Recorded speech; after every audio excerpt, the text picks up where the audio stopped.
예수님의 다시 오심을 기대하는 사람들은 어떠한 마음을 가지고 살아야 하는지 인자의 다시 오심에 대해서 이제 말씀하시는 비유가 있어요. 그 첫 번째 비유가 뭐였냐면은 신실한 종과 신실하지 않은 종에 대해서 이제 이야기를 하시죠.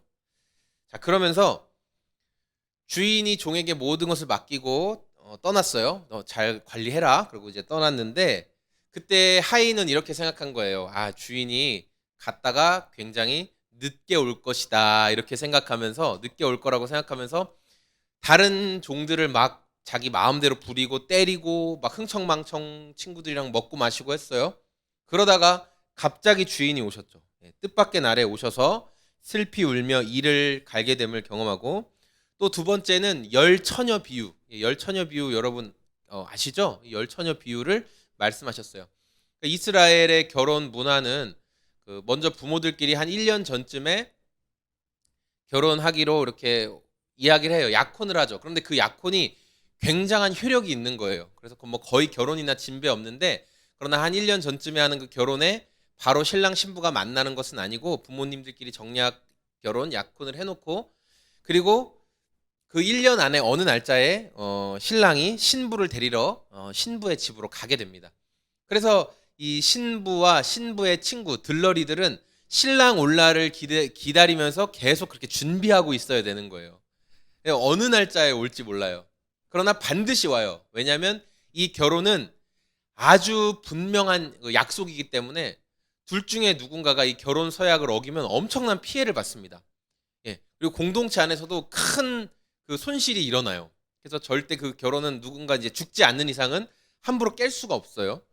자, 그런데 이렇게 신랑이 이제 가기로 한 날짜를 이야기하고 이제 준비를 하고 있는데 이 중에 10명의 처녀들 들러리가 신부 들러리가 있었는데 5명은 기름을 넉넉히 많이 준비했어요. 오랫동안 저녁마다 쓸 수 있는 그런 기름을 넉넉히 준비했는데 그런데 5명의 나머지 처녀들은 신랑이 그렇게 늦게 오지는 않을 것 같다. 곧 올 것이다. 라고 생각하고 기름을 넉넉하게 준비하지는 않았던 거예요. 뭐 금방 올 테니까. 그런데 그날도 여느 날과 다름없는 날이었는데 밤이 어두워지고 그냥 또 수다 떨고 자기네들끼리 이제 이야기하다가 뭐 이제 잠이 들었어요. 아, 오늘도 안 올려나 보다.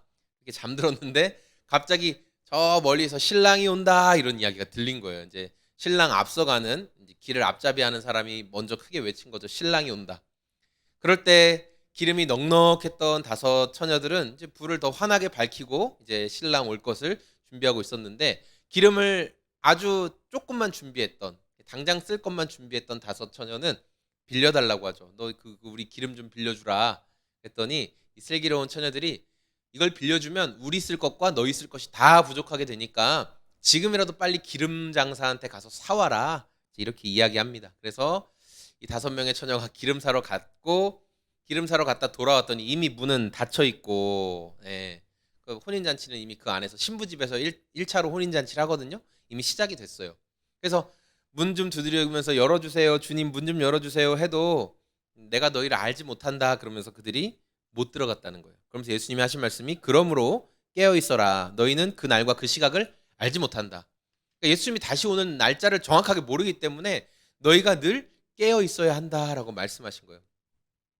오늘은 세 번째 비유예요. 예수님이 다시 오실 것에 대한 세 번째 비유인데 이 비유에서는 어떤 사람이 등장하냐면은 예수님이 달란트를 예수님이 주인이 달란트를 자기 하인들에게 맡깁니다. 어떤 사람은 5달란트, 어떤 사람은 2달란트, 어떤 사람은 1달란트를 맡았어요. 근데 여러분이 달란트, 1달란트는 오늘날 이 금 무게를 재는 기준인데 1달란트 금덩이는 수억 원의 가치예요. 그러니까 뭐 몇 천만 원, 뭐 몇백만 원 수준이 아닙니다. 수억 원의 가치, 엄청난 가치예요. 그러니까 여러분 지금 1달란트를 가지고, 그러니까 여러분이 수억 원을 가지고 뭐 한 5억 원 정도라고 합시다. 5억 원 정도를 가지고 은행에만 맡겨도 예, 돈 빌려주는 사람한테만 맡겨도 분명한 이자가 있는 돈이죠. 네. 자, 그런데 어쨌든 주인이 이 5달란트, 2달란트, 1달란트를 종들에게 맡기고 너희가 이걸 가지고 내 돈을 한번 잘 굴려봐라 이렇게 말씀하셨어요. 15절에 보니까 그는 각 사람의 능력을 따라 한 사람에게는 5달란트. 이런 식으로 말해요. 그러니까 주인은 종들의 능력을 알고 있는 사람이었어요. 주인은 어떤 사람이었다? 종들의 능력을 알고 있었다. 종들이 어떤 재능을 가지고 있는지를 알고 있는 사람이었다는 거예요. 자, 그리고 시간이 지나서 5달란트 받은 사람은 곧장 가서 그것으로 장사를 시작해서 5달란트를 더 벌었습니다. 이제 배로 벌었죠. 자, 2달란트 받은 사람도 그와 같이 하여 장사를 한 거죠. 2달란트를 더 벌었어요. 그런데 1달란트 받았던 사람은 그 돈을 땅에 숨겼다라고 말합니다. 오랜 시간이 지났어요. 얼마나 오랜 시간이 지났는지 모르지만 하여튼 오랜 시간이 지났고 주인이 셈하러 왔습니다. 이제 그날이 온 거예요. 19절. 오랜 뒤에 그 종들의 주인이 돌아와서 그들과 셈하게 되었다. 20절. 5달란트를 받은 사람은 5달란트를 더 가지고 와서 말하기를 주인님께서 5달란트를 내게 맡기셨는데 보십시오. 5달란트를 더 벌었습니다. 이렇게 말했어요. 그러니까 주인이 하는 말 21절. 그의 주인이 그에게 말하였다. 잘했다. 착하고 신실한 종아.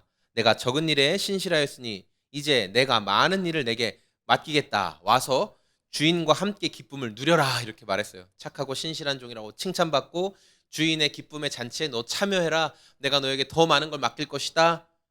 5달란트 남긴 사람은 그렇게 칭찬을 받았어요. 22절에는 2달란트 받은 사람이 나왔어요. 2달란트 받은 사람이 나와서 주인님 저에게 맡기신 2달란트를 가지고 제가 2달란트를 더 남겼습니다. 이 사람도 배로 남겼죠. 그랬더니 주인이 5달란트 남긴 사람에게 한 것과 똑같은 이야기를 합니다. 너도 잘했고 착하고 신실한 종이다. 내가 너에게 많은 일을 맡길 것이다.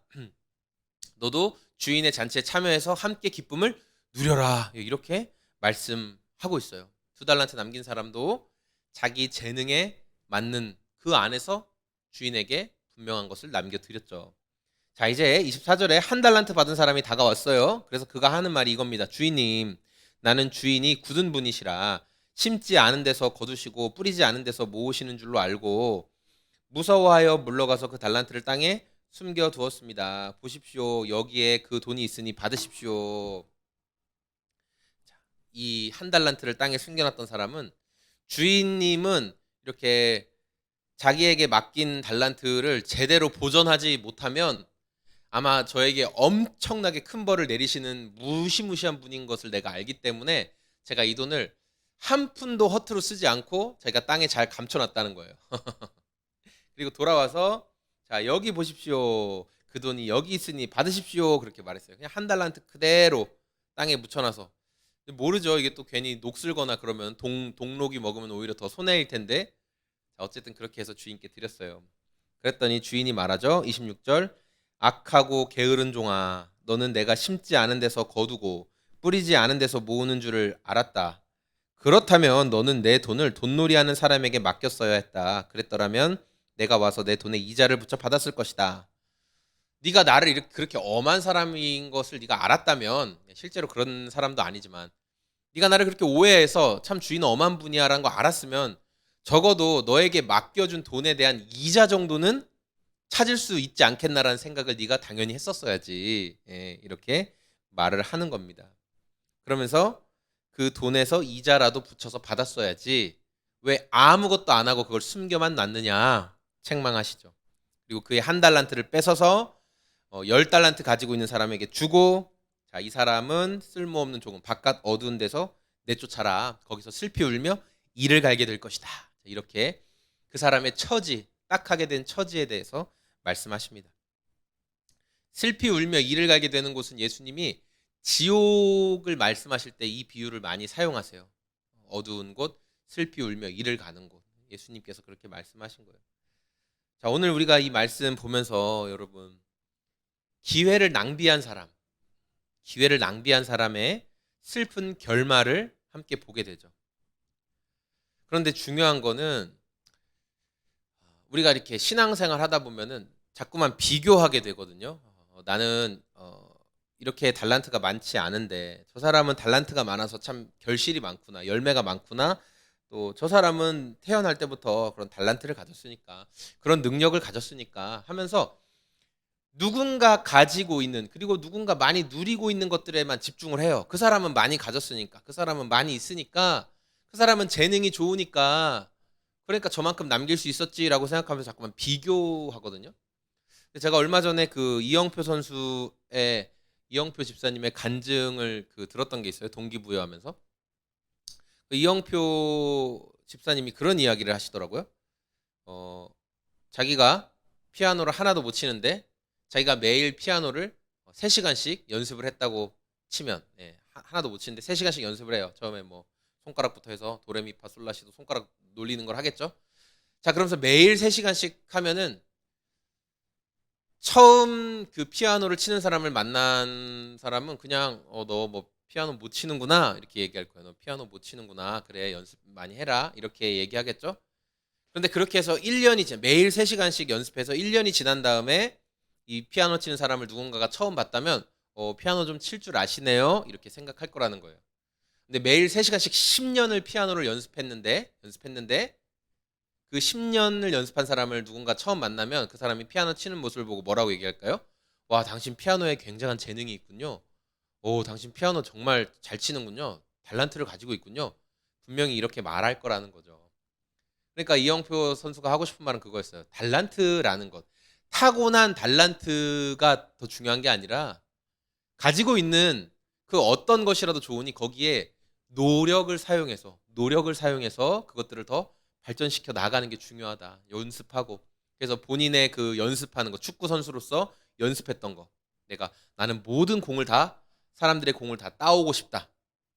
나는 중간 자리에서 모든 공이 다 나에게 왔으면 좋겠다는 마음을 가지고 이영표 선수는 그 2단 뛰기, 줄넘기 2번 뛰기를 했는데 처음에는 잘 못하던 걸 나중에는 그냥 물만 먹여준다면 자기가 하루 종일이라도 할 수 있을 만큼 잘 뛰게 됐대요. 그리고 자기가 그렇게 2단 뛰기를 잘 하게 된 순간부터 한순간도 공을 뺏기지 않았다는 거예요. 그리고 저기 중간에 떨어지는 공은 다 자기가 가져올 수 있었다. 그만큼 발이 빨라지고 몸 컨디션이 높아졌다. 그런 이야기를 제가 들었어요. 우리 각자에게 가지고 있는 재능들, 달란트들 다 다릅니다. 오늘 말씀에 나온 것처럼 15절에 그는 각 사람의 능력을 따라, 그러니까 주인은 이 1달란트 받았던 종이 이야기하는 것처럼 되게 종들에게 무심하고 종들의 어떠한 것들을 고려하지 않고 자기 마음대로 너는 5달란트 받고 너는 2달란트 받고 너는 1달란트 받아, 이런 분이 아니에요. 주인은 5달란트 받을 만한 사람에게는 그만한 능력이 있다는 걸 알았어요. 2달란트 받을 사람에게도 그만한 능력이 있다는 걸 알았어요. 1달란트 받은 사람에게도 그만한 능력이 있다는 걸 알았어요. 주인은 반드시 그가 어떤 것을 할 수 있을 만한 능력이 있다는 걸 알아요. 그래서 주인은 그에 합당한 대로 달란트들을 맡긴 거죠. 근데 열매는 누가 나타냈어요? 열매는 어떻게 나타났어요? 어떤 사람은 5달란트만큼의 열매를 나타냈고 어떤 사람은 2달란트만큼의 열매를 나타냈지만 한 사람은 1달란트도 제대로 열매를 나타내지 못했어요. 왜? 사용하지 않았기 때문에, 숨겨두었기 때문에. 우리를 부르신 하나님, 저와 여러분을 부르신 하나님은 분명히 우리 한 사람 한 사람의 재능과 모든 걸 다 아시는 분이시거든요. 그래서 하나님의 부르심에는 후회가 없다라고 성경은 말씀하는 거예요. 그분이 우리를 부르셨으면 우리는 그 부르심에 어떻게 반응하면 되면 충성으로 반응하면 되거든요. 우리가 충성으로 반응하면 그분은 그 충성에 따른 열매를 보실 거예요. 그 충성에 따른 열매를 기뻐하시고 그것으로 영광을 받으실 거예요. 그런데 우리가 나는 5달란트가 없으니까, 나는 뭐 2달란트가 없으니까, 나는 3달란트 받지 못했으니까 그것만 가지고 나에게 이미 주신 달란트를 사용하지 못한다면 그런 모습은 하나님께 영광 돌리는 모습이 아니라는 거죠. 그 주인이 언제 올지 모르니까, 예수님이 언제 오실지 모르는데 우리는 예수님 오실 때 다 되면 그때 헌신하지, 예수님 오실 때 다 되면 그때 좀 뭐 정직하고 진실하게 살지, 우리 그렇게 이야기하잖아요.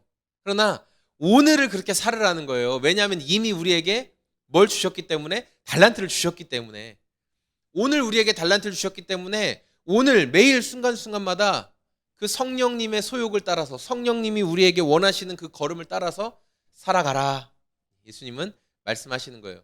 그렇게 매일을 살아가다 보면 그 어느 날 갑자기 그 주님을 만나게 된다는 거예요. 그 충성을 가지고 매일매일 살아가다 보면 어느 날 갑자기 찾아오신 주님을 만나게 되고 그 주님께서 잘하였도다 착하고 충성된 종아 라고 말씀하신다는 거죠.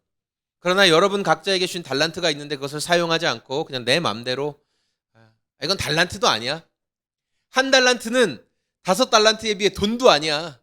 주님이 나에게 이렇게 보잘것없는 것을 주셨으니 나는 사용할 수 없어. 안 써. 자, 이렇게 말하는 사람은 슬피 울며 이를 갈게 되는 괴로움을 경험하게 되었죠. 여러분, 오늘 이 말씀을 통해서 충성한 자들은 반드시 주님께 칭찬을 받습니다. 충성한 자들은 반드시 주님께 칭찬을 받아요. 그게 얼마나 많이 남겼느냐, 뭐 얼마나 대단한 걸 남겼냐, 그게 중요한 게 아니었어요. 주님은 네가 적은 것을 가지고도 충성했느냐 안 했느냐로 평가하시는 분이에요. 얼마나 많이 남겼느냐가 아닙니다. 여러분에게 이미 주신, 각 사람에게 합당한 주신 그 달란트를 어떻게 사용했느냐, 어떻게 충성으로 썼느냐, 주님은 거기에 더 관심이 많은 분이시라는 거예요.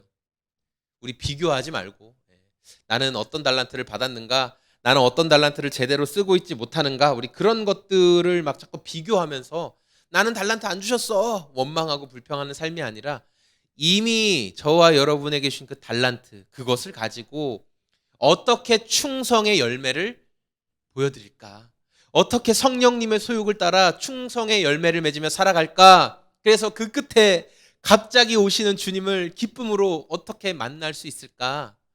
그렇게 오늘 우리의 삶을 주님 앞에 충성으로 보여드릴 수 있는, 오늘 수요 정오 기도에 함께 하시는 모든 분들이 다 되었으면 좋겠습니다. 아멘.